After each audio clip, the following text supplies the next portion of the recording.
என் பெயர் வந்து கார்த்திகேயன். காஞ்சிபுரம் மாவட்ட லாயர் அசோசியேஷனுடைய தலைவராக இங்கே செயல்பட்டு வருகிறேன். சமீபமாக தமிழக அரசால் அரசு வழக்கறிஞர்கள் நியமிக்கப்பட்டதாக வந்து தகவல் பரவி அங்கங்கே அந்த மாவட்டத்தில் அரசு வழக்கறிஞர்கள் இப்போ பணியிடங்களை நிரப்பி வந்திருக்காங்க.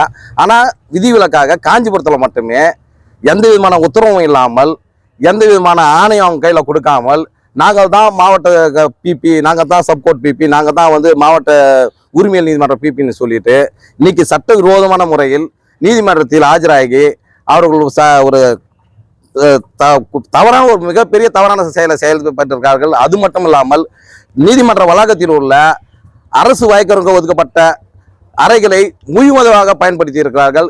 இது சட்டவிரோதமான செயல் மட்டுமல்லாமல் இது நீதிமன்றம் எப்படிதான் வேடிக்கை பார்த்து கொண்டிருக்கிறது. எந்த விதமான உத்தரவும் இல்லாமல் நீதிபதிகள் அவர்களை வந்து அரசு இன்று நீதிமன்ற பணியில் ஈடுபடுத்தியது ரொம்ப ரொம்ப கண்டனத்துக்குரிய செயலாகும்.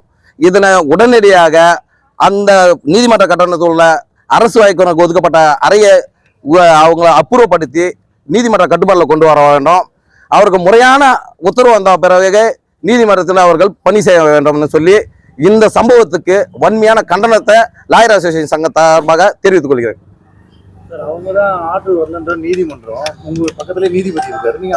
நாங்க இது சம்பந்தமா போயிட்டு சம்பந்தப்பட்ட தலைமை நீதிபதியான காஞ்சிபுரம் மாவட்ட முதன்மை நீதிபதியை கேட்டபோது அவர்களும் அவங்க வாயில சொன்னாங்க எங்களுக்கு எந்த விதமான உத்தரவும் கொடுக்கலன்னு சொன்னோன்னே அவங்களாண்டே எங்களுடைய கண்டனத்தை தெரிவித்து இமிடியட்டா சம்பந்தப்பட்ட அதிகாரியை கூப்பிட்டு நீதிமன்ற அறைக்கெல்லாம் வந்து நீதிமன்ற கட்டுக்கொள்ள அவங்களை வெளியேற்றணும்னு சொல்லி முறையிட்டு வந்திருக்கோம். அவங்களும் அந்த நடவடிக்கை எடுக்கணும்னு சொல்லியிருக்காங்க.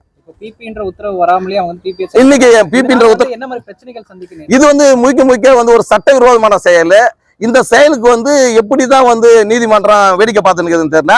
இது நீதிமன்றம் இந்த செயலுக்கு என்ன நடவடிக்கை எடுக்க போகுதுன்றது பொறுத்து வந்து பார்க்கணும். அது கூட நடவடிக்கைகளை நாங்கள் சங்கத்தின் சார்பாக தொடர்ந்து முறையிடுவோம். அவங்க தரப்பு மாவட்ட ஆட்சியர் தான் தொலைபேசி மூலமா தொடர்பு கொண்டு இந்த பணிகளை தொடரலாம் அப்படின்னு சொல்லிட்டு சொன்னதா தொலைபேசி மூலமா தொடரலாம்னு சொல்லிட்டு வாய்வை உத்தரவை நீதிமன்றத்துக்கு கட்டுப்படுத்தாது. அதை நீதிமன்றங்கள் ஏற்றுக்கொள்ளாது. அவர்களுக்கு தேவை அவர்களாண்டிருந்து மாவட்ட ஆட்சியர் இருந்து வரப்பெற்ற உத்தரவு மட்டுமே நீதிமன்றத்துக்கு கட்டுப்படுத்தும்.